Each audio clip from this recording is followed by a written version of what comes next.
자, 112페이지 휴업수당인데요. 이제 조금 쉬운 거예요. 요 쟁점 하나밖에 없는데요.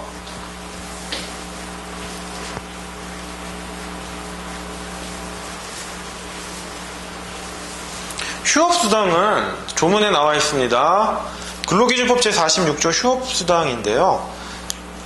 제1항 사용자의 귀책사유로 휴업하는 경우에 사용자는 휴업기간 동안 그 근로자에게 평균 임금의 100분의 70 이상의 수당을 지급하여야 한다. 단서 조항이 있습니다. 이 휴업수당은 뭐냐면요. 최근에는 이런 기사가 났더라고요. 신라 호텔이 이제 내년 1월부터 7월까지 리모델링을 한대요. 처음엔 부분 하려고 했는데 공사하면 시끄럽고 그래가지고 손님들이 제대로 투숙하겠습니까? 그래서 아예 그냥 영업을 안 한다고 합니다. 근로자의 귀책사유가 아니라 사용자의 귀책사유로 일을 안 하는 거죠. 그럼 직원들 그동안 일도 못하고 월급도 못 받느냐? 그게 아니라 70%를 준답니다. 월급에. 행복하죠. 그 기간 동안 자기 개발을 해도 되고 해외여행을 갈 수도 있고요. 이제 그런 게 휴업수당입니다. 그럼 이 휴업수당은 뭐가 문제가 되느냐? 그럼 사용자가 돈만 주면, 말 그대로 돈만 주면 나 100분의 70 줄게. 한번 쉬자. 이런 게 가능하냐 이겁니다. 마치 권리처럼 사용자가. 그 부분에 대해서는요. 페이지 177페이지랑 연결되어 있습니다. 잠깐 갔다 와 볼까요? 177페이지입니다. 자, 제11조 경영상 이유에 의한 휴업휴가 또는 휴직명령의 정당성인데요. 요 부분 뒤에서 하겠지만 이런 휴업이 근로자의 휴직과 연결되거든요. 그러다 보니까 23조 근로기준법 제23조 1항의 적용 여부가 문제되기 때문에 이 휴업수당이 마치 사용자의 권리처럼 야 내가 100분의 70만 주면 언제든 쉴 수 있는 거야. 너 근로자도 찍소리 하지 마. 이런 건 아니다라는 거. 그런 건 아니다라는 거. 그렇게만 아시고요. 그 다음 로마자 2번 범위에 보시면 판례 있죠. 휴업수당의 일부뿐만 아니라 전액을 지급하지 않는 것도 포함된다. 근데 이거는 승인을 얻어야 되는 거죠. 자, 로마자 3번. 이 휴업수당은 민법에서 연결되면 민법 제538조와 연결됩니다. 채권자의 귀책사유로 인한 이행불능입니다. 이런 거 써주시면 얘 진짜 민법하고 노동법 그냥 넘나드는구나. 이뻐 보이죠? 자, 민법 제538조 조문 넣어놨는데요. 민법 제538조는 전보배상으로서 임금 전액을 청구할 수 있겠죠. 그런데 휴업수당 근로기준법 제46조로 가면 평균 임금의 100분의 70입니다. 따라서 100분의 70만 청구할 때는 근로기준법으로 가면 돼요. 46조죠. 휴업수당. 그런데 내가 이 100분의 30을 더 받고 싶다. 민법으로 가시라. 입증 책임도 청구하는 근로자한테 있다. 이겁니다. 아시겠죠? 넘어갑니다. 요건 당연히 아셔야겠죠? 그 다음에 중간수입의 공제. 중간수입의 공제는 뭐냐?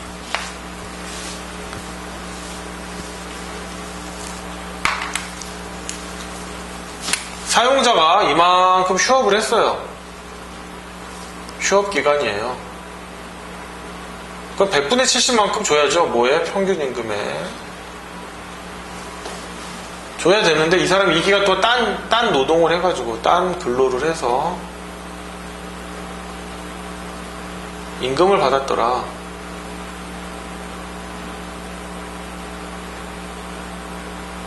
중간 수입을 공제합니다.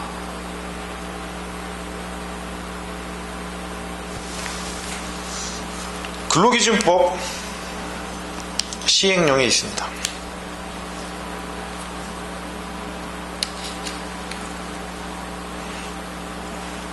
근로기준법 시행령이 있고요. 이게 또 어디에 연결이 되냐면요. 해고를 당했어요. 근데 이게 알고 봤더니 부당해고예요. 그래서 이 사람 근로자가 부당해고라서 복직을 했어요. 그럼 이 기간 동안 임금 못 받았으니까 미지급 임금 청구해서 받아야겠죠. 그렇죠. 미지급 임금 받아야죠. 근데 이 기간 동안 이 사람이 놀고 먹을 수는 없으니까 입에 풀칠은 해야 되니까 다른 근로를 했어요. 그럼 이 경우에도 중간 수입을 공제합니다. 근데 특이한 건 요 휴업기간 중 중간 수입 공제는 근로기준법 시행령에 있는데 요거는 없어요. 판례가 인정하는 겁니다. 중간 수입의 공제. 자, 113페이지. 쟁의행위와 휴업수당인데요. 사용자의 직장 폐쇄는 이제 근로자가 하는 단체 행동은 뭐 쟁의행위가 있겠죠. 근데 사용자의 직장 폐쇄는 사용자의 쟁의행위입니다. 사용자의 실력 행사고요. 이것만 아시면 돼요. 사용자의 직장 폐쇄는 헌법상의 권리가 아니라 노조법에서 인정하는 법률상의 권리다. 그런데 근로자의 쟁의 행위는 헌법상의 권리입니다. 헌법상의 권리. 그런 차이가 있어요. 그러니까 사용자가 정당한 직장 폐쇄를 한 거는 임금을 안 줘도 됩니다. 더더군다나 사용자의 기책 사유로 휴업하는 게 아니니까 휴업수당도 줄 필요가 없어요. 그러나 위법한 직장 폐쇄의 경우에는 사용자의 기책 사유로 휴업하는 거긴 한데 휴업수당이 100분의 70이 아니라요. 미지급 임금 전체로 줘야 됩니다. 이런 차이가 있다는 점 체크하시기 바랍니다. 뭐 정당한 114페이지 정당한 직장 폐쇄의 경우 휴업수당 지급 의무가 면제되는 근로자의 범위 뭐 이 정도 있고요. 이거 한번 읽어보시고요. 자, 그 다음에 로마자 7번인데요. 사용자의 휴업 결정의 법적 문제입니다. 자, 1번 정당한 이유 없는 휴직과의 관계. 사용자가 근로의 수령을 거부할 수 있는 합리적인 경영장애 사유가 없음에도 불구하고 사용자가 일방적으로 휴업을 결정한 경우 이는 근로기준법 제23조 1항의 정당한 이유 없는 휴직으로 보아야 한다. 따라서 이 경우에는 근로기준법 제46조의 휴업수당이 아닌 정상적인 임금 전액이 지급되어야 한다. 이게 무슨 말이냐면 아까 제가 처음에 설명드린 것과 같이 휴업이 사용자에게 권리가 아니라는 겁니다. 권리가.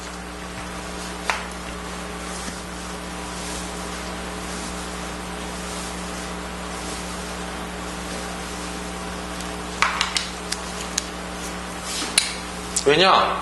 휴업을 하면요. 필연적으로 근로자는 휴직이에요. 그런데 이 휴직이 근로기준법 20 보이시나요? 제가 자꾸 가리나 모르겠습니다. 23조 1항에 이 휴직이 있어요. 휴직을 하려면 뭐 정당한 이유가 있어야 된다. 따라서 사용자가 나 휴업할래? 평균 임금의 100분의 70 휴업수당으로 주고 돈 줬잖아. 내 맘대로 할래. 안 된다. 돈만 준다고 되는 게 아니라 이 정당한 이유가 있어야 되기 때문에 휴업을 할 수 있는 권리는 사용자의 권리가 아니다라는 점. 그게 설명인 겁니다. 자, 그 다음 2번 경영상 이유에 의한 해고와의 관계인데요. 사실 휴업 결정이 심심풀이로 하는 사람은 없겠죠. 근데 이게 경영상 이유에 의한 해고 전 단계, 해고 회피 노력으로 다시 뒤에서 합니다. 해고 회피 노력 단계에서 이루어지기 때문에요. 전체가 휴업을 하면 몰라요. 근데 뭐 대상자만 일부 선정할 때는 그 사람들이 또 경영상 이유에 의한 해고의 대상자가 될 확률이 되게 높아요. 그렇기 때문에 첫 단계인 휴업 대상자를 선정하는 데 있어서 정당한 이유가 있어야 된다. 뭐 이런 얘기입니다. 네, 제 14장 근로시간 넘어가겠습니다. 근로시간은요, 사용자의 지휘감독 아래에 있는 시간입니다. 사용자의 지휘감독 아래에 있는 시간. 저도 직장을 다녀보면 높은 상사분이 계실 때랑 없을 때가 참 마음가짐이 틀려져요. 다 똑같겠죠? 말 그대로 근로시간은 사용자의 지휘감독 아래에 있는 겁니다. 따라서 근로시간 포함되는 경우, 뭐 불포함되는 경우가 밑에 있고요. 이 자체가 뭐 시험에 나오는 건 아니고 자, 116페이지 보시면 근로시간의 정의가 있는데 이 용어를 좀 아셔야 됩니다. 법정 근로시간은 1일 또는 1주 법에서 정해진 근로시간입니다. 1일은 8시간, 1주는 40시간이고요. 소정 근로시간은요, 이 법정 근로시간 범위 내에서 근로자와 사용자가 합의한 근로시간이에요. 연장 근로시간 나와 있고요. 야간 근로시간 나와 있습니다. 연장 근로시간은 밤 10시까지, 야간 근로시간은 밤 10시부터 다음날, 이길 오전 6시까지. 자, 일주 40시간의 의미인데요. 우리가 자꾸 주 5일제 그러는데 근로기준법에 눈을 씻고 찾아봐도 주 5일제는 없어요.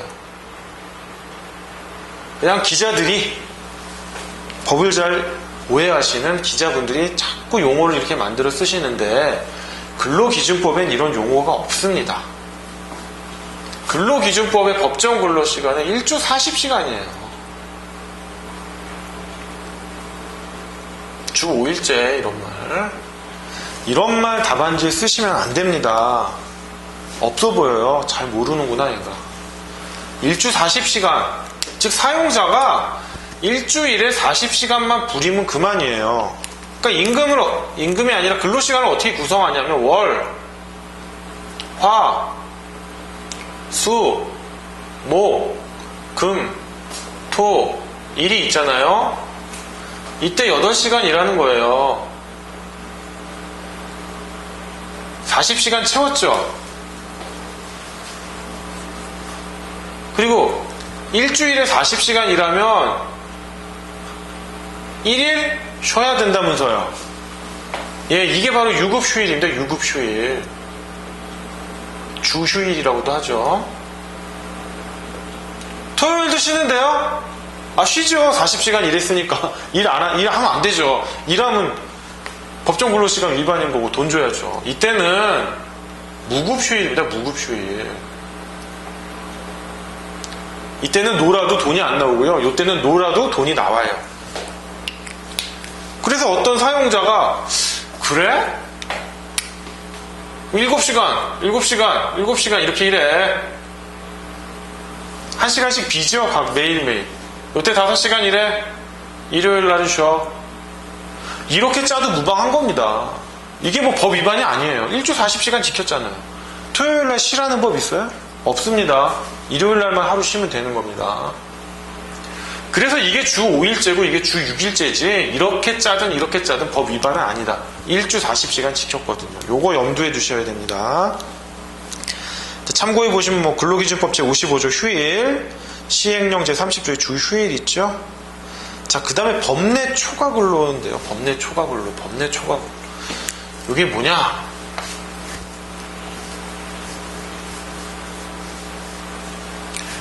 자, 1일 법정 근로시간은 8시간입니다. 1일 8시간.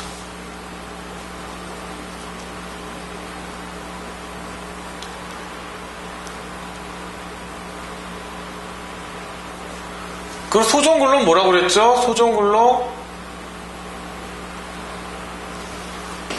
법정 근로시간 내에서, 즉 1일 8시간 내에서 사용자와 근로자가 합의한 시간이에요. 합의한 근로시간이니까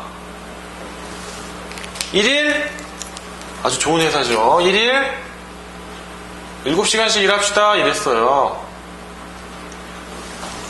그런데 우리가 1일 8시간 넘어가면 9시간 했다고 쳐요.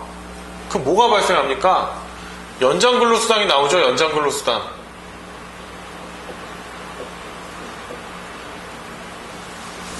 연장근로는요, 당연히 돈을 줘야 되고요. 거기에 1.5배를 줘야 됩니다. 1.5배를.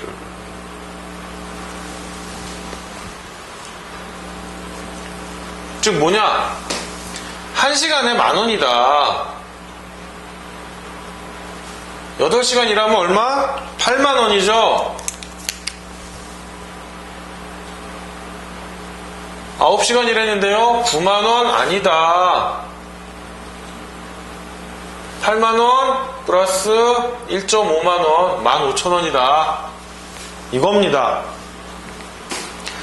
그런데 소정근로시간이 1일 17시간인데 사용자가 장사가 잘 되나봐요. 1일 8시간을 하자. 소정근로시간을 연장했죠. 연장근로 같긴 하죠. 근데 법정근로시간 내에요. 이게 법내 초과근로예요. 법내 초과근로. 이게 법정 근로시간 내에 초과 근로다. 그러면 계산 방법이 7만원, 8만원이냐?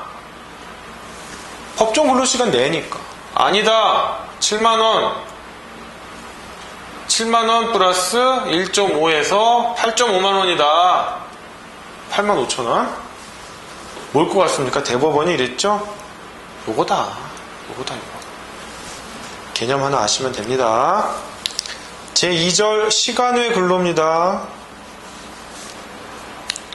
자, 시간외 근로는요, 연장 근로, 야간 근로, 휴일 근로가 있습니다.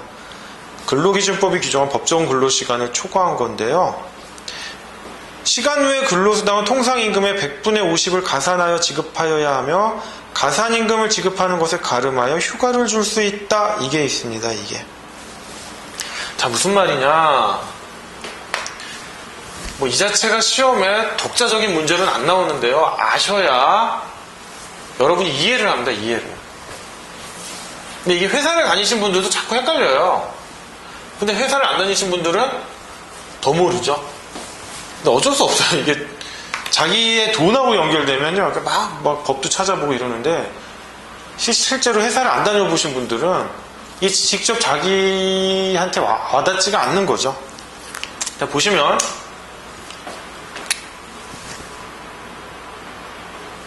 (1일) 8시간 근로를 했어요.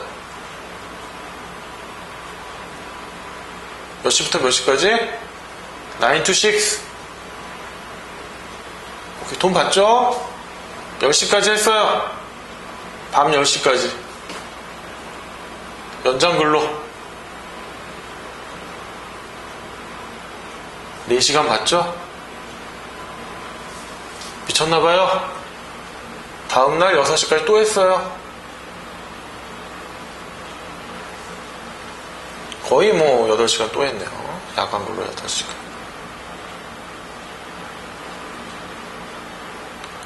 그러면 아까 제가 말씀드렸죠. 3교대제 근무해가지고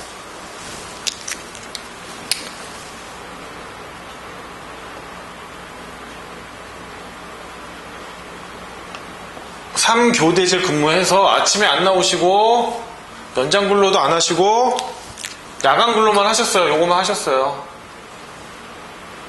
그러면 아니 나 어차피 법정 근로 시간 지킨 건데, 사용자 입장에서 법정 근로 지킨 건데 그냥 임금 주면 안 돼요? 안 된다. 1.5배 해라. 사람의 생체 리듬을 위반해서 밤에 했다면 그 자체가 야간 근로다 이겁니다. 어떤 사람이 9시부터 6시까지 일을 하고 할 일이 많아서 10시까지 일을 했다. 이때도 1.5배입니다. 1.5배. 근데 이 사람이 진짜 미쳤나봐요. 진짜 미쳤나봐요. 다음날 아침까지 한 거예요. 그러면 다음날 아침까지 하면 연장 근로, 이때까지 연장 근로고 여기서부터는 야간 근로, 할증이 되는 거예요. 중복이 되는 겁니다. 중복.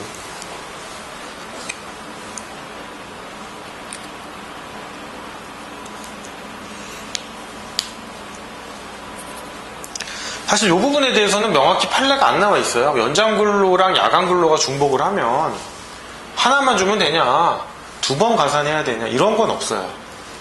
아직 판례는 없는데 제 생각엔 중복해서 줘야 되지 않나. 왜냐하면 이거랑 유사한 판례가 있습니다. 유사한 판례가 뭐냐면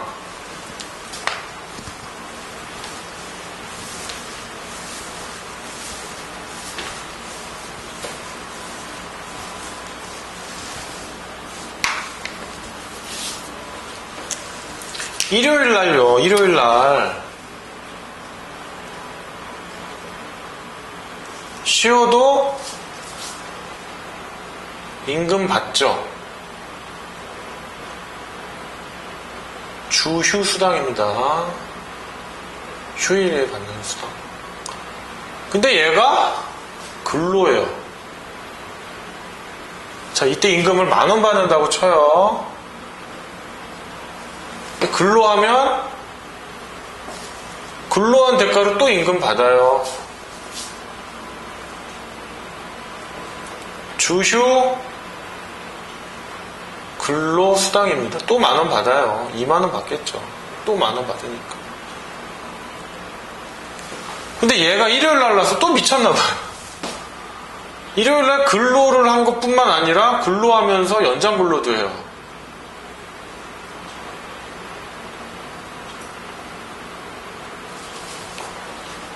그럼 이 경우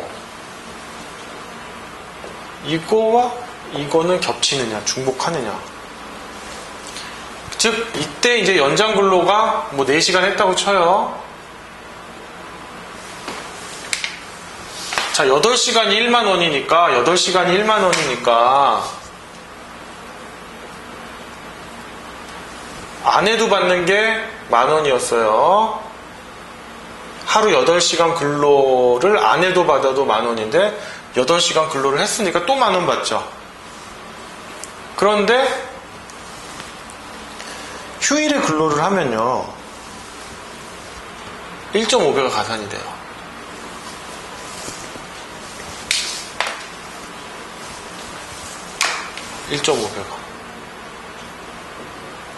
그러니까 1.5만원이 돼요.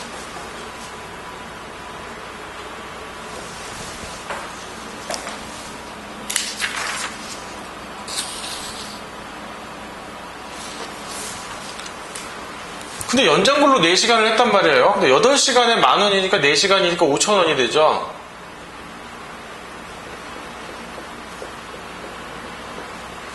그러다 연장근로도 가산이 된단 말이에요. 그러니까 얘는 얼마였나? 7,500원.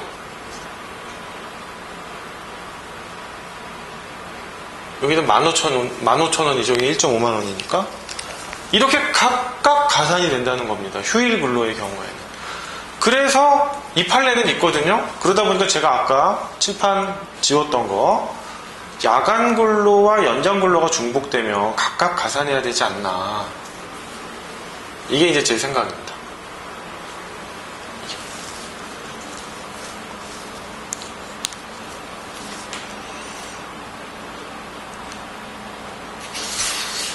예, 근데 뭐 시험에 나오는 건 아니니까 그냥 넘어가시면 되고요.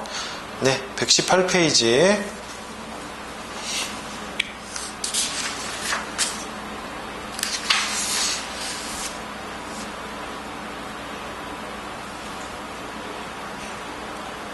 보시면 되고요.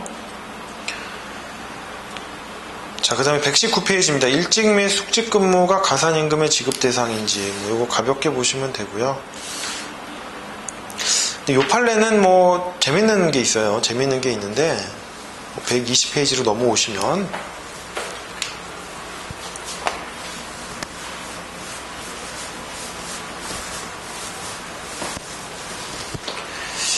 약사인 분인데요. 약사인 근로자예요. 대형 병원에서 근로자로 있는 약사인 근로자인데 주간에, 그러니까 낮이죠.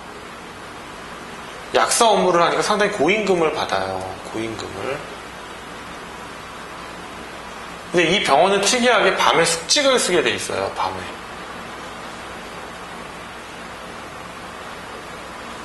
그러니까 그것도 숙직도 근로니까 돈을 줘야겠죠.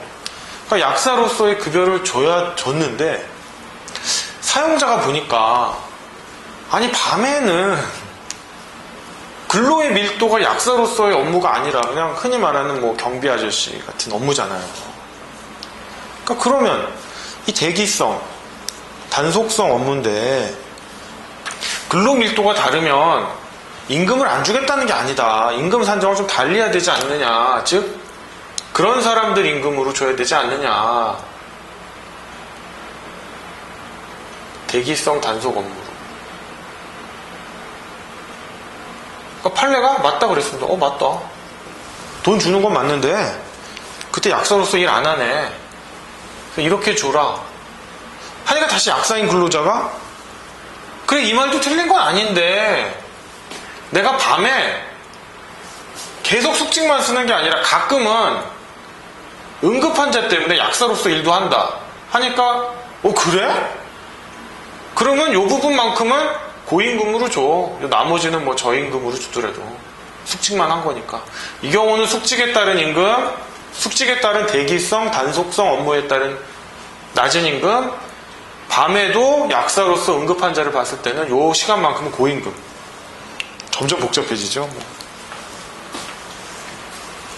그런 판례가 있다는 거. 그러니까 항상 근로시간에 대해서 어떤 근로를 했느냐도 중요하다는 점 숙지하시기 바랍니다. 자, 121페이지 제 5절인데요. 탄력적 근로시간제와 선택적 근로시간제가 있습니다. 한번 보시면 됩니다. 참고 위에 보시면 음형이 있는데요. 탄력적 근로시간제의 도입 내지 변경은 취업규칙의 변경을 초래하고 이 경우 임금의 보존과 관련하여 취업규칙의 불이익 변경이 문제될 수 있으므로 취업규칙의 불이익 변경 문제를 반드시 검토해야 한다 이겁니다. 자, 탄력적 근로시간제는요. 우리가 일주일에 일주일에 법정 근로시간이 40시간이라고 했죠. 그러니까 40시간을 2주 또는 3월 단위로 평균해서 40시간만 맞춰주면 되는 거예요. 극단적으로 어느 주는 일주일에 80시간 하고 어느 주는 0시간 하는 겁니다. 그럼 평균하면 40시간이잖아요. 물론 그렇게 하면 안 되겠지만 그런 식으로 평균하면 되지 않겠냐. 근데 이게 사용자 입장에서 참 좋아요. 야간 근로나 연장 근로 수당을 안 줘도 되거든요. 그러니까 내가 예전에 그냥 하루하루 8시간씩 일주 40시간 할 때보다 노동은 고된 것 같은데 시간은 변동이 없어요. 일하는 시간은. 근데 어떤 날은 하루 종일 해야 되고 어떤 날은 또 풀로 쉬고 하니까 내가 몸은 고되고 돈은 또 돈대로 못 받는 것 같고 이런 문제가 있거든요. 자, 선택적 근로시간제는 뭐냐면요. 일반적으로 이제 9 to 6인데 근로자가 판단하라는 겁니다. 야, 나는 아침에 머리가 맑아서 일찍 하고 갈래요. 이런 사람도 있고 어떤 사람은 나는 아침잠이 많아서 10시부터 나와서 7시까지 일할래요. 선택해라 이겁니다. 이게 선택적 근로시간제입니다. 넘어가겠습니다. 122페이지 6절 간주근로시간제, 인정간주 근로시간제, 재량간주 근로시간제 있는데 보시고요. 네, 123페이지 감시 단속적 근로자, 이게 포괄임금제랑 연결된다는 점 보시면 되겠습니다. 자, 124페이지 쭉쭉 넘어가서요. 휴게시간이라는 건요. 제1절 휴게시간이란 근로자가 1일의 근로시간 도중에 사용자의 지휘감독에서 완전히 벗어나 자유로운 휴식을 취하는 시간을 의미한다. 휴게시간은 근로시간에 포함되지 않으며 휴게시간이라고 하더라도 사용자의 지휘감독으로부터 자유롭지 못하거나 대기시간으로 인정되면 휴게시간이 아니라 근로시간에 해당된다. 자, 이게 이제 뭐가 문제가 되냐면 기사들이 자꾸 문제를 삼는 게요. 이 회사를 가보시면 알아요. 회사를 가보시면 이 기사실이 따로 있는데 그냥 죄송합니다. 그분들이 그냥 하루 종일 대기하세요. 대기하다가 갑자기 임원분들이 차 써야 돼. 그러면 또 근로 이만큼 하시고 복귀하시면 또 대기실에서 쉬시고. 그럼 도대체 이게 근로시간이냐? 아니면 이거 다 합쳐서 근로시간이냐? 그분들은 다 근로시간이라고 하죠. 돈 많이 받으니까. 근데 또 대기시간이 또 마냥 자유로운 시간은 아니에요. 항상 대기해야 되고 사용자가 뭔가 나와 그러면 탁 나가야 되고 원래 또 근로자의 의무 중에서 근로제공 의무라는 게 실질적인 현실의 근로를 제공하는 게 아니라 뭡니까? 사용자의 노무 지시에 따라 노동력을 처분 가능한 상태로 준비해 두는 거거든요. 각주 23번 124페이지에 각주 23번 보면 그렇게 돼 있는데 그렇게 보면 이게 또 근로시간인 것 같아요. 그래서 항상 이런 문제가 생깁니다.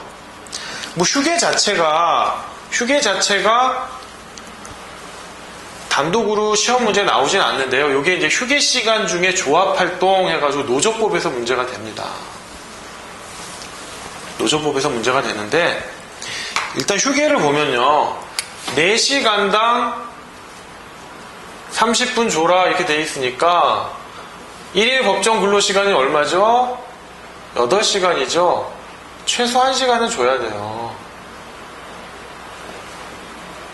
제가 9 to 6, 9 to 6 그랬는데 어떤 분은 딱 보시면 야 이거 8시간 아니잖아. 9시간이잖아. 9 to 6면. 근데 보시면 6시부터 9 to 6니까 9죠. 이제 뭐 영어도 헷갈립니다. 9시부터 6시까지 일을 하면 실질적으로 9시간이에요. 그런데 우리가 요 8시간 일이 있기 때문에 중간에 1시간이 비죠. 12시부터 1시까지. 이 시간이 휴게 시간이고요. 우리는 흔히 뭐라고 하면 휴게 시간이라고 안 하고 점심시간 이러는데 휴게 시간입니다. 점심시간 자유롭잖아요. 여러분 뭐 가끔 은행 볼일 봐도 되고 나 밥 안 먹어 자겠다 그러면 자도 되고 헬스 가서 헬스장 뭐 운동해도 되고요.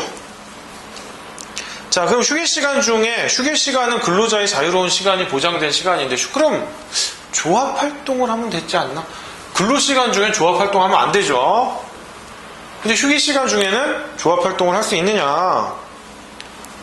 그 내용 한번 보시면 다른 근로자의 휴게 시간을 방해하거나 사용자의 기업시설 관리권 및 직장 질서를 침해하지 않는 범위 내에서 휴게 시간 중에 조합 활동은 허용되다. 이 문장 자체를 외우세요. 사용자의 기업시설 관리권. 자, 그 다음 모성보호를 위해서요. 이 휴게 시간 외에 육아를 위해서 수유시간이 있어요. 수유시간, 유급 수유시간인데 이 시간은 근로시간 중에도 보호해줘야 된다. 휴게 시간 쉬었다고 해서 너 쉬었잖아. 그때 수유해주면 되지. 아니 근데 아기가 배고픈 시간이 제각각인데 어때 이때 딱 맞추니까. 수유 시간은 별도로 보장된다. 그 정도 근로기준법 제75조죠. 하고 넘어가겠습니다. 네, 휴일입니다. 휴일인데요. 휴일이란 근로기준법 제55조의 주휴일 그 다음에 하나 추가해서 근로자의 날 제정에 관한 법률상 근로자의 날 5월 1일 자 그냥 아예 적겠습니다.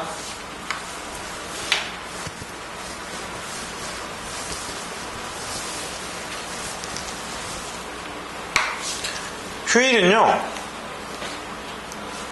거의 근로기준법 제55조의 주휴일만 있는데 법정 휴일이 있어요. 법으로 정해진 휴일입니다. 뭐냐? 근로기준법 55조의 주휴일, 일주일에 1일 유급휴일을 줘야 한다. 그 다음 근로자의 날이 있습니다. 근로자의 날 이건 근기법이고요. 근로기준법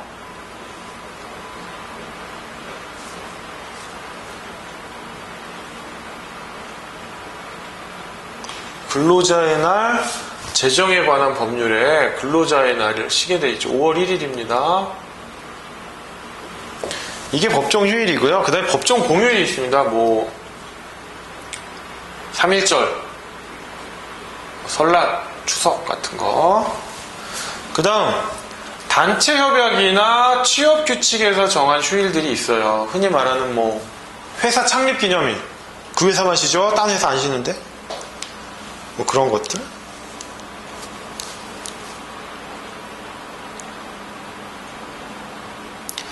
자, 참고 밑에 보시면요. 사용자는 근로자에게 일주일에 평균 1회 이상의 유급휴일을 주어야 하고 유급휴일은 일주간의 소정근로일수를 개근한 자에게 주어야 한다.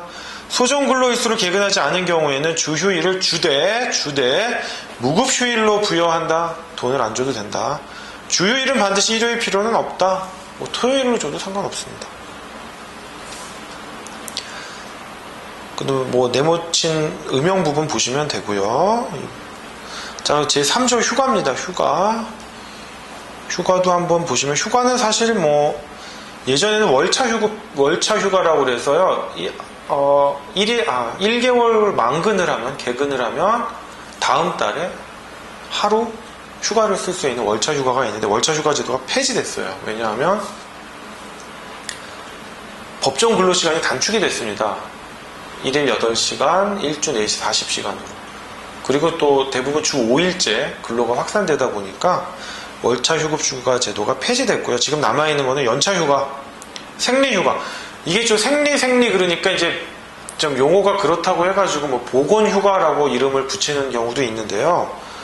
법에는 생리 휴가로 되어 있습니다. 생리 휴가. 그 다음에 산전후 휴가가 있고요. 그 다음에 남녀 고용 평등에 관한 법률 제19조에서 육아휴직 이렇게 4개가 있습니다.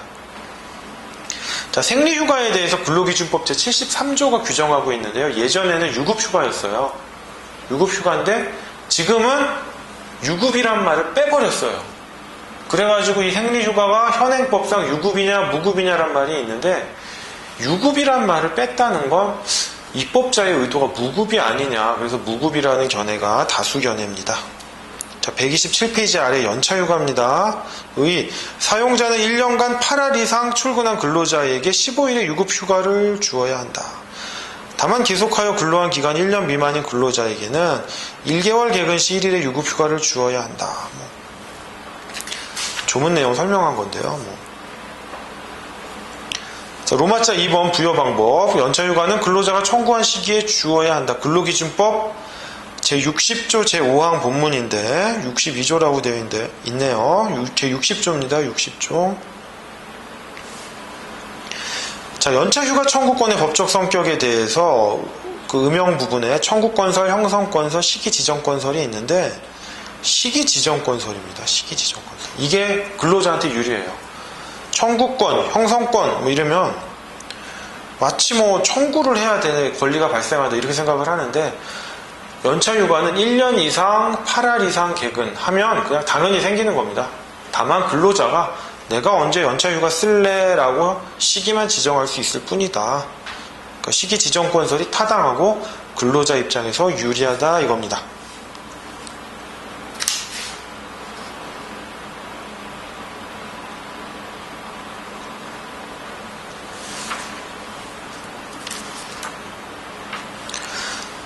자, 시기 지정권에 대한 판례는 129페이지 요 윗부분 96-4930번 판결이고요. 자, 연차휴가에 대해서 요거 잠깐 쉬어가는 겁니다. 쉬어가는 거. 시험에는 안 나올 텐데요. 그래도 개념만 알아두시면 좋을 것 같습니다. 자, 연차휴가는 1년 단위로 산정을 하는데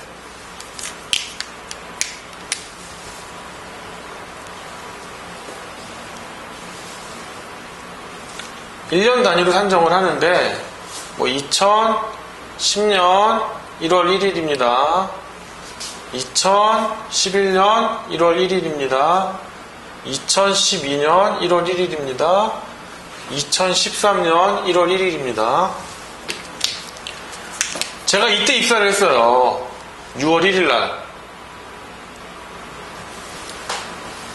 그러면 1년 이상 만근해야 되니까 5월 31일까지 제가 8할 이상 개근을 하면 이때부터 15일이 생기겠죠. 그런데 이렇게 계산하면 한 사람일 때는 참 좋아요. 계산하기가. 근데 근로자가 막 3,000명, 삼성전자 같으면 뭐 몇십만 명이죠. 이거를 다 날짜를 이런 식으로 각각 산정하면요 머리가 아파요. 계산도 안 되고.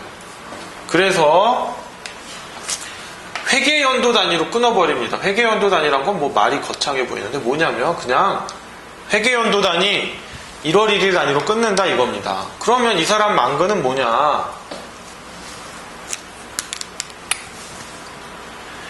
요때까지 산정을 해요. 2011년 1월 1일까지 산정을 하면 이 사람이 8월 이상 근무했는지 안 근무했는지 알 수가 없잖아요. 그러니까 어떤 식으로 주냐면요. 일단 여기에 15개를 줘요.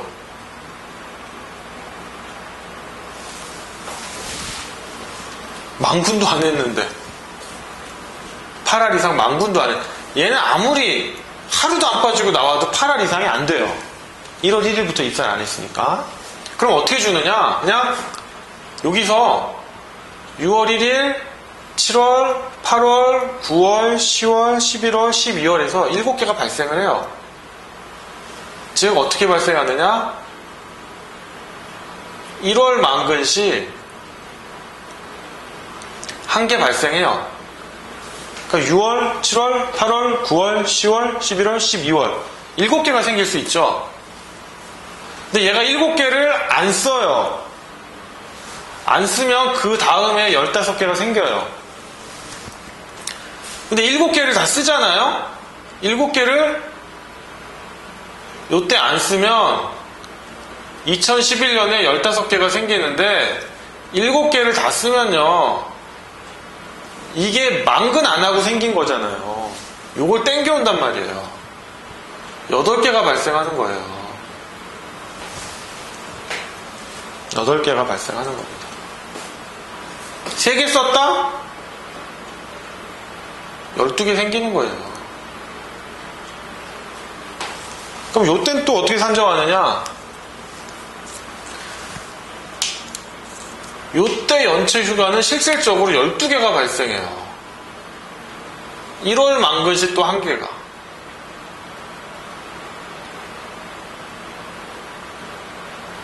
그러면 이때 15개를 또 줘요. 15개를 줘서 12개를 다 쓰면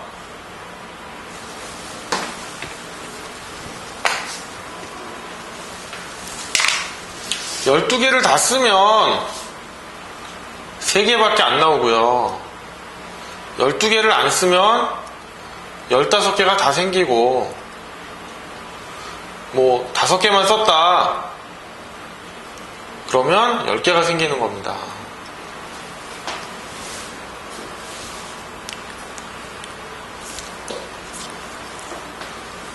조금 복잡하죠? 그래서 입사자는 회계 연도 단위로 1, 2, 3, 요 3년째부터 이제 진짜 1년 이상 8알 이상 개근했는지 여부에 따라서 진짜 정확하게 이제 15개가 생겨요. 이때부터 15개.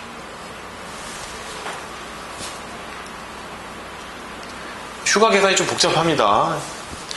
뭐 시험에 나오는 건 아닌데 그냥 알아두시면 재밌어요. 그냥 편하고. 그리고 요 계산은요, 요 앞에서 남아있는 요 휴가들 있죠. 요 휴가랑 같이 산정이 되는 겁니다. 같이. 이 자녀 개수에 따라서. 그럼 여기서 7개를 안 썼죠. 그럼 15개가 생겼죠. 그럼 15개를 다 쓸 수 있느냐? 쓸 수는 있어요. 쓰면 얘는 어떻게 돼요? 여기서 빵개가 되는 거예요. 8개가 됐죠. 8개를 다 썼어요. 그러면 여긴 7개가 되는 거예요. 12개 다 썼어? 3개가 되는 거예요. 이런 식으로 산정을 한다는 겁니다. 그리고 3년이 되는 요 시점, 회계연도 단위로 3년이 되는 시점부터 이제 진짜 1년에 8알 근무했어? 그럼 15개씩. 여러분들이 이제 회사 가시면 휴가에 민감합니다. 아주 그냥 하루라도 더 받으시려고 이런 계산법 쉬어가는 의미에서 했습니다.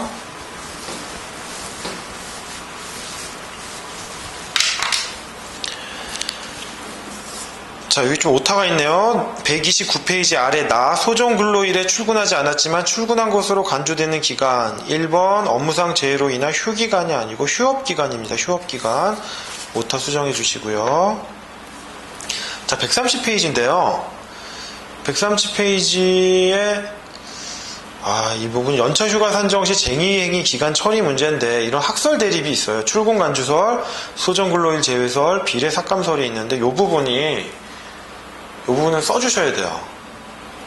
근데 물론 뭐 출근 간주설이 뭐다, 소정 근로일 제외설이 뭐다를 써주시면 좋지만 어렵기도 하고 복잡하니까요. 뭐 이런 학설이 있는데 나는 비례삭감설이 타당하다라고 본다. 비례삭감설은 뭐다? 요 정도까지만 써주면 좋지 않을까 생각합니다. 근데 사실 요것에 대한 뭐 대법원 판례는 명시적으로 없는데 일단 비례삭감설이 행정해석의 입장이고요. 우리나라 행정해석이 뭐 독자적인 건 아니고 사실은 일본 판례에 이미 나왔던 겁니다. 또 비례삭감설 나름대로의 또 문제점도 있는데 보시면 뭐냐면요.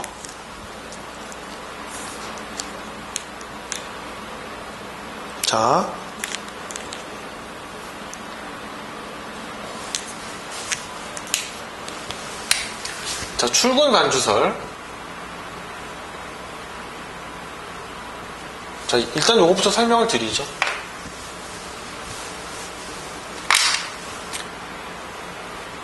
자, 1년 이상, 1년 중 8할 근로를 하면 15개의 연차 휴가가 생긴다고 했단 말이에요. 근데 8할 중에 1할을 쟁의행위를 했어요. 위법한 쟁의행위는 논할 필요가 없죠. 위법한 게 아니라 위법한 쟁의행위는 논할 필요도 없고 적법한 쟁의행위입니다. 적법한 쟁의행위 전제로 하는 거예요. 자, 그러면 실질적으로 이 사람이 1년간 8할을 근로했느냐라고 하면 실질적으로 7할 했잖아요. 7할, 1할은 쟁의행위 했으니까. 그럼 이때 어떻게 산정해야 되냐? 근로자 입장에선 그러겠죠. 내가 쟁의행위가 근로를 안 한 거지만 적법한 쟁의행위고 내가 하고 싶어서 했느냐? 사용자가 제대로 못하니까 근로자의 권리를 위한 거고 쟁의행위는 또 뭐예요? 노조법상의 법률상의 권리가 아니라 헌법상의 권리죠. 헌법상의 권리를 행사하는데 나한테 불이익을 주면 되느냐? 사용자 입장에서는 뭐예요? 억울하죠. 야, 그래도 실제 근로 안 한 건데 뭐 또 연차 휴가까지 달라고 하냐? 응? 네가 일 안 해가지고 내가 손해본 게 얼만데? 이런 대립이 있어요. 그러면 어떤 식이냐? 자, 300일 중에 소정 근로 일수가, 자, 1년간 일을 할 수 있는 기간이 300일이라고 칩시다. 그런데 250일 출근할 수. 자, 이건 소정 근로 일수예요. 소정 근로 일수. 이 사람이 실제 출근한 거는 250일밖에 안 돼요. 근데 이 중에 40일을 쟁의행위 했어요. 자, 요것만 놓고 보면 어떻게 돼요? 88할이 넘죠? 80% 이상이에요. 근데 40일을 빼면 80% 이하가 돼요. 그죠? 근데 어떻게 빼느냐? 출근 간주설은 뭐냐면 출근한 거 아니냐? 내가 뭐 위법한 쟁의한 것도 아니고 적법한 쟁의행위고 법에 있는 거니까, 법이 뭐 헌법에 있는 거니까 나 출근한 거야. 300분의 250이야. 210이 아니라. 자, 소정근로일 제외설은 뭐냐면 양쪽 다 빼는 거예요.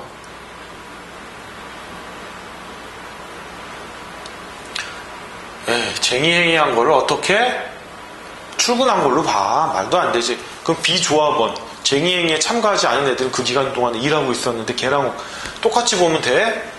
일 안 한 거야. 그 대신 출근할 의무도 없는 날이야. 이렇게 산정을 하는 겁니다. 이래도 8할이 되나요? 8할이 되죠. 간신히 넘네요. 여기다가 0.8을 곱하면 뭐 208일이 되네요. 208일. 자, 비례삭감설은 뭐냐?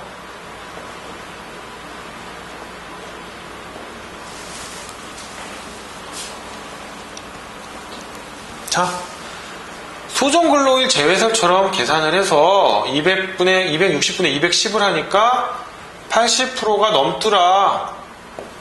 오, 그럼 15일 줘야지. 그런데 15일이 아니라 어떻게 주냐? 자, 300일 중에 15일이니까 너는 260분에 비례해서 휴가일을 좀 삭감하자. 80% 계산은 소정근로일 제외사 같이 하는데 80%가 넘으면 15일을 다 줄 수는 없고 비례해서 삭감하자. 이런 겁니다. 전 요걸 볼 때마다요, 저만 이런 생각이 드는지 모르겠는데, 제가 군대를 갔을 때, 여자분들 군대 얘기 싫어하시죠? 네, 그래도 해야겠습니다. 제가 군대를 갔을 때요, 2년 2개월이에요. 군 복무기간이. 그리고 병장 만료 휴가가 15일입니다. 만료 휴가가. 근데 저 때 어떤 일이 있었냐면 노무현 대통령이 대통령 출마를 하면서 공약으로 병역을 2년 줄여준다고 그랬어요. 2년. 근데 저는 제가 군에 있을 때 노무현 대통령이 당선이 되시니까 진짜로 2년 줄여주시더라고요. 근데 저는 2년 준 게 아니고 이미 군에 있었기 때문에 비례해서 줄더라고요. 2년이 주는 게 아니라 2년 5주가 되더라고요. 5주. 그러면서 3주가 줄었죠. 어쨌든 3주가. 저는 최초 2년 2개월보다 3주가 줄었단 말이에요. 그러니까 만료휴가도 줄더라고요. 만료휴가도 3을 빼더니 12일 주시더라고요. 그래서 전 비례삭감설 하면은 자꾸 이게 떠올라요. 뭐 이게 맞는 건지 모르겠는데 저는 그래도 군 생활을 2년 넘게 했다는 거 자부심을 갖고 있습니다. 예, 그 다음 131페이지 넘어가겠습니다. 연차휴가의 소멸시효인데요. 근로자의 연차휴가는 1년간 행사하지 않으면 소멸한다. 근로기준법 제60조 제1항입니다. 자, 근데 연차휴가에 대한 건 뭐냐면요. 자, 2010년에 2011년까지 8월 근로를 했어요. 소정근로 있어요. 그러면 휴가가 15개 생기죠. 올해 안 썼어요. 땡. 1년간 행사하지 않으면 소멸되는 겁니다. 2012년까지 안 쓰면 소멸되는 거예요. 근데 이 15개 휴가 중에서 뭐 5일을 나와서 일했다. 그러면 5일에 대해서는 뭘 줍니까? 연차 휴가인데도 나와서 근로를 했으니까 연차 휴가 근로수당을 줘요. 그죠? 당연히 줍니다. 회사가 그때그때마다 정산해서 주기 때문에 사실 문제는 안 되는데 만에 하나 안 줬다. 깜빡했다.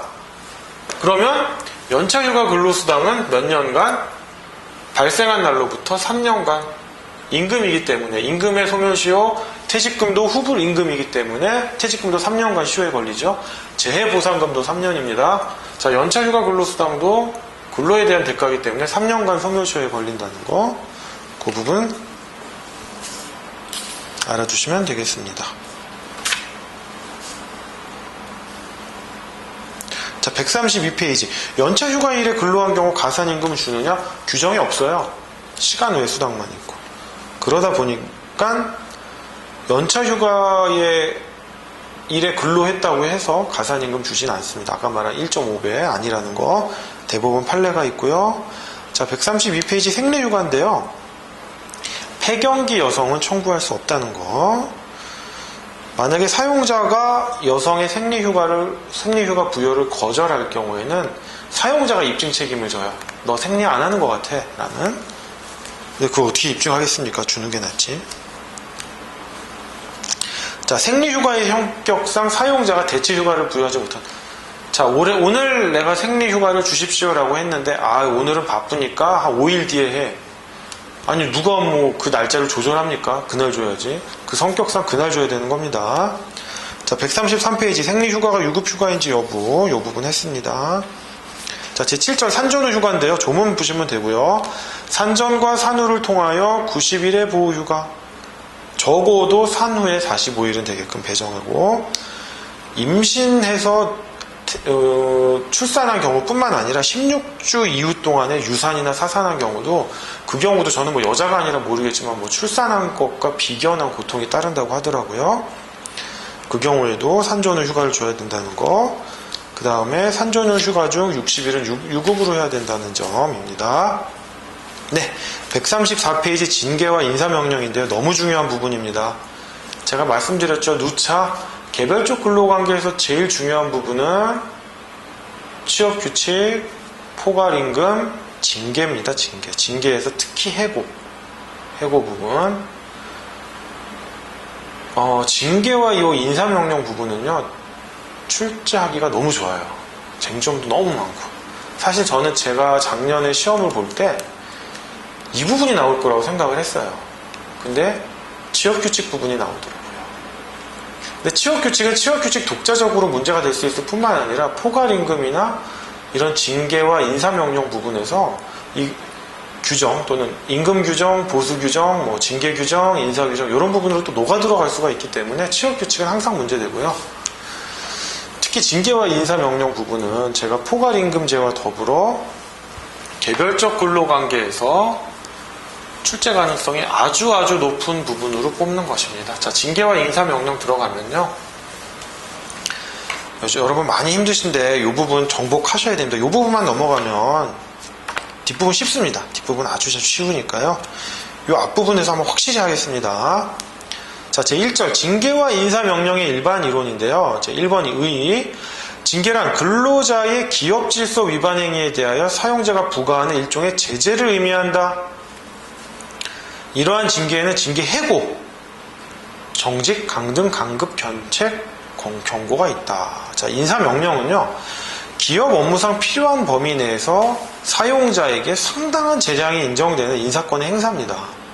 전직, 휴직, 배치 전환, 대기 발령, 직위 해제, 승진, 포상, 교육 훈련이 있습니다. 근데 이게 왜 문제가 되냐면요, 징계랑 인사명령이 이 구별이 용이하지가 않아요. 그리고 인사명령을 징계의 수단으로 악용하는 경우가 있습니다. 인사명령은 상당히 필요해요. 사용자가 근로자 뽑아놨는데 근로자를 왕처럼 모시면 이게 기업이 돌아갑니까? 어디다 발령 났는데 나 못 가. 승진 안 시켜줬는데 왜 승진 안 시켜줘? 막 따지면 됩니까? 근데 문제는 이 인사명령이 징계의 수단으로 악용을 한다는 거예요. 예를 들어서 제가 서울에 살고 있는데 갑자기 울산이나 부산으로 발령을 내는 거예요. 연고도 전혀 없는데. 일정 부분 필요한 부분도 있는데 그런 어떤 좌천 형식으로 한다든가 업무상 필요성도 없는데도, 또는 대표적인 게 근로 장소를 옮기는 것도 인사명령이긴 하지만 가장 징계성이 농후한 인사명령은요, 내가 양식조리사인데 일식 요리부로 옮기는 거예요. 그럼 양식을 조리하는 사람이 일식하는 데 옮기면은 이게 동일한 근로가 아니잖아요. 말이 인사명령이지 너 나가라라는 거랑 다를 바가 없거든요. 그래서 이런 징계와 인사명령의 모호성, 경계가 상당히 모호하다. 그래서 아예 징계라고 나오면 상관이 없는데요, 여러분 만약에 문제 인사명령이다라고 나오면 반드시 이거 써주셔야 돼요. 우리가 규정 나오면요, 인사규정, 보수규정 나오면 인사규정, 보수규정이 취업규칙인지 여부부터 논하라라고 제가 저번 시간에 말씀드렸죠. 어떤 분이 그래요. 그건 당연히 취업규칙인데 취업규칙이라고 정의하고 써야지. 그냥 바로 그 부분 배점 못 받는 겁니다. 그 부분 써주시면, 인사규정, 보수규정이 취업규칙인지 여부를 써주시면요, 기본 배점 5점에서 10점 나가는 거예요. 마찬가지예요. 인사명령도요, 딱 나와서 이게 징계적 성격을 갖고 있다 그러면 징계로 가서 징계에 대한 정당성 여부를 검토하는 겁니다. 여러분이 판단하시기에 이건 징계는 아니다, 근데 인사명령이다, 그럼 인사명령의 정당성으로 판단하는 거고요. 그 출발에 대한 갈림길을 잘 터주셔야 첫 시작부터 배점이 들어가는 거죠. 이거 안 쓰면요, 얘 잘 모르네 이렇게 돼요. 그냥 앞에 두 문자만 따서 외웠나 이렇게 얘기가 들어가니까, 징계와 인사명령 나오면 이게 징계인지 인사명령인지, 징계는 상관없어요. 인사명령을 징계로 내진 않잖아요. 근데 징계를 인사명령으로 낼 수 있기 때문에 인사명령 나오면 이게 징계적 성격이 있냐? 반드시 언급해 주셔야 됩니다. 자, 근로기준법 제23조 보겠습니다. 참고 1항. 사용자는 근로자에게 정당한 이유 없이 해고, 휴직, 정직, 전직, 감봉, 그 밖의 징벌을 하지 못한다라고 되어 있는데, 해고, 정직, 감봉은 용어 자체로만 보면 이게 징계예요. 근데 휴직, 전직은 인사명령이거든요.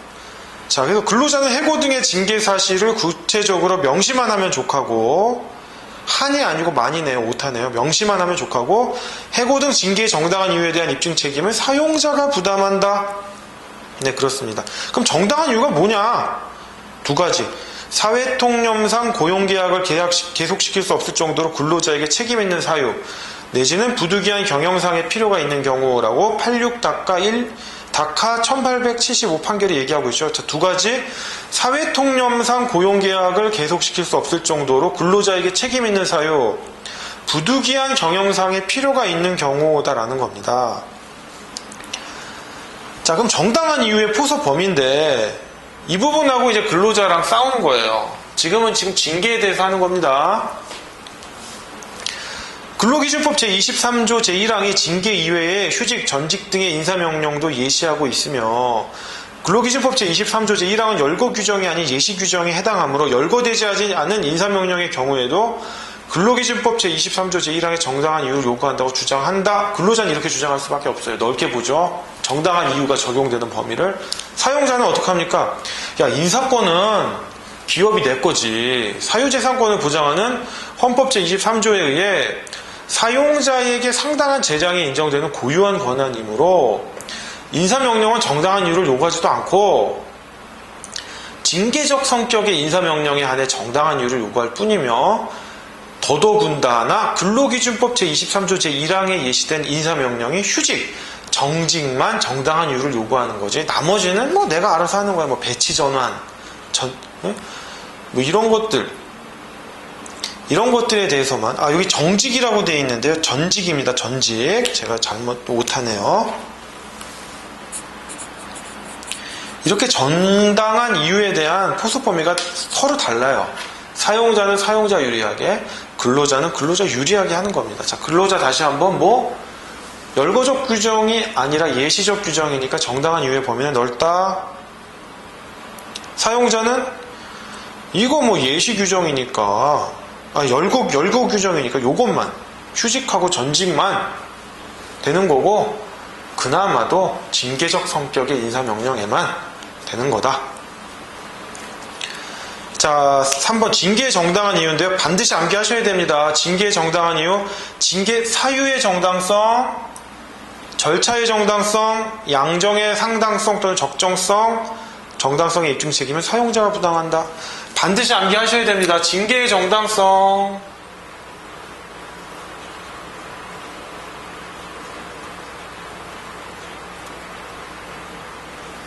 인사명령의 정당성,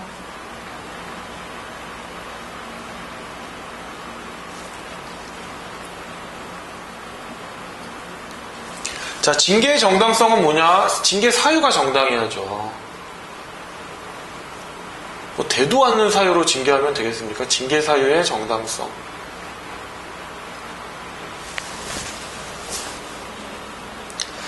자, 그 다음에 징계 절차의 정당성입니다. 징계 절차에. 징계 사유는 정당한데 절차가 이 사람한테 해명의 기회도 안 주고 반론할 수 있는 기회도 안 주고 그냥 밀실에서 했다 안 되겠죠. 그 다음에 징계 양정. 징계 사유, 징계 절차 다 정당한데 해고까지 가냐 이 정도는 감봉 정도로 가능하지 않겠냐. 징계 양정의 정당성까지. 자, 정당성의 징계 양정의 상당성이라고 해줄까요?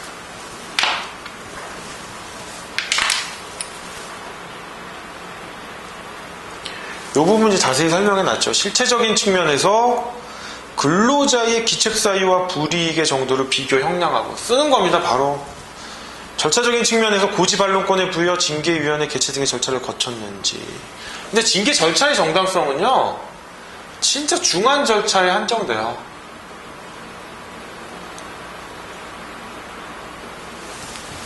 그리고 징계 절차가 잘못돼서 징계가 잘못됐다고, 징계가 무효다라고 한다면 다시 또 징계를 할 수 있는 거기 때문에 절차를 또 다시 밟으면 되는 거지 않습니까? 그다음에 징계 양정의 상당성, 요 정도, 요 세 가지 반드시 암기해야 됩니다. 징계 사유의 정당성만 쓰시면 안 되고 요 내용도 쓰셔야 돼요.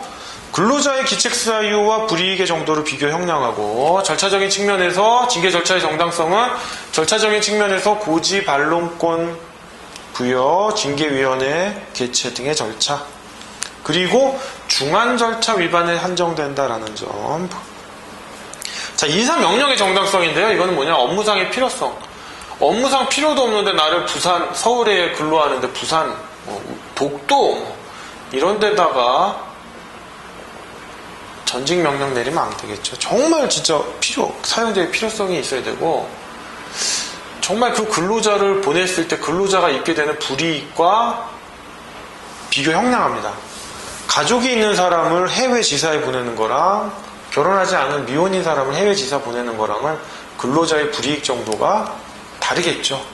그 다음에 피치 못할 사정으로 근로자를 서울이 아닌 부산에서 근로하게 했을 때 주택 구입 자금을 준다든지라고 한다면 그 불이익 정도가 완화될 수 있겠죠. 그러면 종합적으로 정당성을 판단하는 겁니다. 그 다음에 이 부분에 대해서 근로자와 협의 절차를 거쳤느냐. 자, 여러분 주의할 게 협의입니다. 협의는 뭐냐? 너랑 협의만 하면 되는 거예요. 합의가 아니에요. 협의랑 합의는 여러분 정말 구별하셔야 되는 게, 협의는 야, 너를 서울이 아닌 부산으로 보내려고 하는데 괜찮겠냐? 네가 부산으로 가게 되면 뭐가 불편하냐? 뭐를 보전해주면 좋겠냐? 협의만 거치면 돼요. 이 부분에 대해서 근로자가 동의 안 했다고 해서 합의까지 요구하는 것은 의사의 일치입니다. 의사의 일치. 여러분 계약서 보실 때도요, 협의랑 합의는 다른 겁니다. 중요시 하셔야 됩니다. 자, 135페이지 그 원문자 보시면은 1번 인사명령의 업무상의 필요성, 인사명령에 따른 근로자의 불이익과의 비교 형량. 3번 근로자 본인과의 협의 등 인사명령을 하는 과정에서 신의 측상 요구되는 절차를 거쳤는지 여부를 기준으로 인사명령이 정당한 인사권의 범위 내에 속하는지 여부를 판단한다, 이렇게 되어 있습니다. 네, 요건 그냥 암기예요. 암기입니다. 그냥 줄줄줄 나오셔야 돼요.